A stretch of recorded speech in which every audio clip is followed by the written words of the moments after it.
കോളേജിലെ ഗ്രൗണ്ടിൽ ഒരു പാർക്കിങ്ങുമായിട്ട് ബന്ധപ്പെട്ട് തർക്കം ഉണ്ടായിരുന്നു. അത് കാറ് ഗ്രൗണ്ടിൽ കയറാൻ പാടില്ല എന്ന് പറഞ്ഞൊരു വിഭാഗം ഉണ്ടായിരുന്നു. അപ്പോൾ കാറ് കയറ്റണം എന്ന് പറഞ്ഞൊരു തർക്കമുണ്ടായി. പല കുട്ടികളും കാറ് കയറ്റാറില്ല. കാറ് കയറ്റേണ്ട തീരുമാനം അവിടെ ഉണ്ടായിരുന്നു. അതിന് വിരുദ്ധമായിട്ട് കാറ് കയറ്റുന്ന കുറച്ച് കുട്ടികൾ അവിടെ ഉണ്ട്. അതിനെപ്പറ്റി ചോദ്യം ചെയ്യുന്നൊരു തർക്കം അവിടെ നിലനിന്നിരുന്നു. ഇത് കേവലം ഒരു കോളേജിലെ ഒരു പാർക്കിങ്ങുമായിട്ട് തർക്കം, അത് വളർന്ന് ഇപ്പം കാണുന്ന വയലൻസ് അതിൻ്റെ രീതിയിലേക്ക് വളർന്ന് അവിടെയും ഇവിടെയൊക്കെ വെച്ചിട്ട് ഇതിനെപ്പറ്റി തർക്കം ഉണ്ടാവുകയും പിന്നീടത് അവരുടെ ബന്ധുക്കളുമൊക്കെ ഏറ്റെടുക്കുന്ന രീതിയിലേക്കൊക്കെ വരുന്ന രീതിയിലേക്കുള്ളൊരു ഇൻസിഡൻറ്റിലാണ് ഇങ്ങനൊരു മർഡറിലേക്ക് നീങ്ങിയത് എന്നാണ് പ്രാഥമിക വിവരത്തിൽ നമുക്ക് മനസ്സിലാവുന്നത്.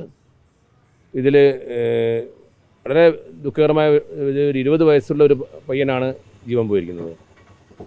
ആ 20 വയസ്സുള്ള പയ്യൻ ജീവൻ പോകുമ്പോൾ ഇപ്പുറത്ത് പ്രതിസ്ഥാനത്ത് വന്നിരിക്കുന്നത് ഇതേപോലെ തന്നെ 20-21 വയസ്സുള്ള കുറേ കുട്ടികളാണ് ഇപ്പുറത്ത് പ്രതിസ്ഥാനത്ത് വന്നിരിക്കുന്നത്. ആ 20 വയസ്സുള്ള പയ്യൻ്റെ ജീവനും പോകുന്നു. ഇത്രയും കുട്ടികളുടെ വീടുകളുടെ പ്രതീക്ഷയായ കുട്ടികളുടെ ജീവനും കൂടി നഷ്ടപ്പെടുന്ന അവസ്ഥയാണത്. അതായത് അവരുടെ ഭാവി കൂടി നഷ്ടപ്പെടുന്ന അവസ്ഥയാണുള്ളത്.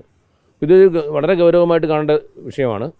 പോലീസ് വളരെ ഗൗരവമായിട്ട് കാണുന്നുണ്ട്. കാരണം എന്ന് വെച്ചാൽ ഇത്തരം കാര്യങ്ങളിൽ ഒരു ഇളവും കൊടുക്കാതിരിക്കുന്നത് ഈ ഇത്തരം കേസുകൾ ഗൗരവമായി കണ്ട് ഇനിയുള്ള കുട്ടികൾ കൂടി ബാക്കിയൊരു പാഠമാവുന്ന രീതിയിലേക്ക് ആവണം എന്നുള്ളതുകൊണ്ടാണ്.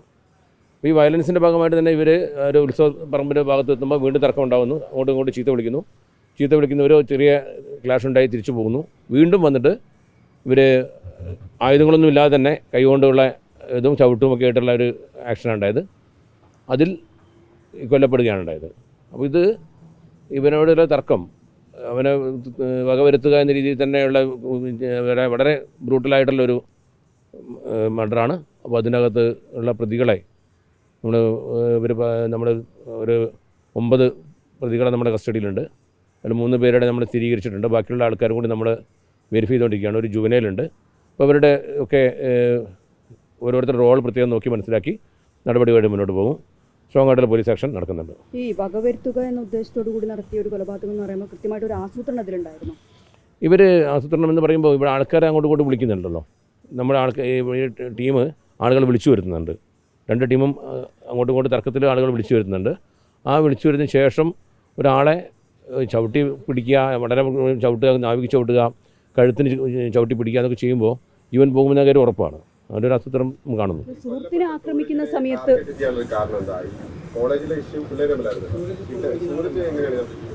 സൂരജ് വന്ന് നമ്മൾ മനസ്സിലാക്കുന്നത് സൂരജിൻ്റെ ബന്ധുവാണ് അശ്വിൻ. അപ്പോൾ അശ്വന്തുമായിട്ടുള്ള ഇതിൽ സൂരജ് അശ്വന്തിനോട് പറയും. പിന്നെ ഇവർ ഇയാളാണ് ഏറ്റവും കൂടുതൽ ഇവരുമായിട്ട് തർക്കം ഉണ്ടാവുന്നത്. അപ്പം ടാർഗറ്റ് മാറിപ്പോകുന്നൊരവസ്ഥയാണെന്നാണ് മനസ്സിലാവുന്നത്. ഇവർ വളരെ കുറച്ച് ഏറ്റവും പിന്നെ കൂട്ടത്തിലൊരു അഗ്രസീവായി ആവുന്നത് ഇയാളായതുകൊണ്ടാണ് ആയിരിക്കാം. കൂടുതൽ അന്വേഷണം വരുന്നേ ഉള്ളൂ. അന്വേഷണം തുടക്കത്തിലാണ്. ബാക്കി നമ്മൾ അന്വേഷിച്ച പറയാൻ പറ്റും. ഈ സംഭവത്തിലുള്ള ഇതിന് മുന്നേ ഇവരുമായിട്ട് എന്തെങ്കിലും തരത്തിലുള്ള പരിചയം അങ്ങനെ എന്തെങ്കിലും ഉണ്ടോ? പരിചയക്കാരാണ്, പരിചയമുള്ളവരാണ്. ഇവരെല്ലാവരും പരിചയക്കാരാണ്. അങ്ങനെ എന്തെങ്കിലും ഉണ്ടോ? അല്ല ഈ ഒരു സംഭവത്തിന്റെ പാർക്കിങ്ങുമായി ബന്ധപ്പെട്ട തർക്കം മാത്രം? ഇത് ഒരു പ്രശ്നം ഉണ്ടായിക്കഴിഞ്ഞാൽ ഇപ്പോഴത്തെ കാര്യം അതാണ്. പണ്ടൊക്കെ കോളേജിൽ ഒരു അടി ഉണ്ടായിക്കഴിഞ്ഞാൽ അടുത്ത ദിവസം തോൾ കേട്ട് നടക്കുന്ന ഒരു അവസ്ഥ പണ്ടുണ്ടായിരുന്നു.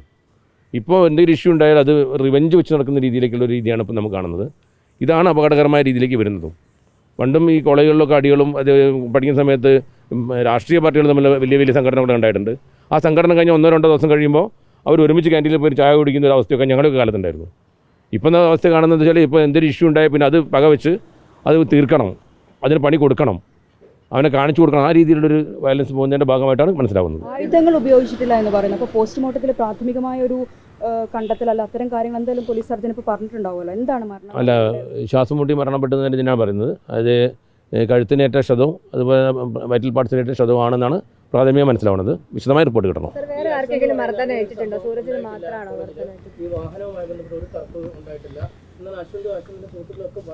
നമുക്ക് പ്രാഥമിക നിഗമനമാണ്. നമുക്ക് കിട്ടിയ ഇൻഫർമേഷൻ അടിസ്ഥാനത്തിലുള്ള നിഗമനത്തിലാണ് നമ്മൾ എത്തിയിരിക്കുന്നത്. ബാക്കി വിശദമായ അന്വേഷണത്തിന് ശേഷം പറയാൻ പറ്റും. സൂരജിന് മാത്രമേ പരിക്കേറ്റിട്ടുള്ളൂ, മറ്റാർക്കെങ്കിലും പരിക്കേറ്റിട്ടുണ്ടോ? പരിക്കേറ്റ് ചികിത്സയ്ക്കായിട്ട് ആൾക്കാർ വന്നിട്ടില്ല. എല്ലാവർക്കും ചെറിയൊരു പരിക്കലുണ്ടാവും. ഈ സമയത്ത് വരെ ഏതെങ്കിലും മദ്യപാനോ ഡ്രഗ്സോ അങ്ങനെ എന്തെങ്കിലും ഉപയോഗിച്ചായിട്ടോ അങ്ങനെ എന്തെങ്കിലും? ഉത്സവസ്ഥലമാണ്, നമുക്ക് കൃത്യമായിട്ട് പറയാൻ കഴിയില്ല.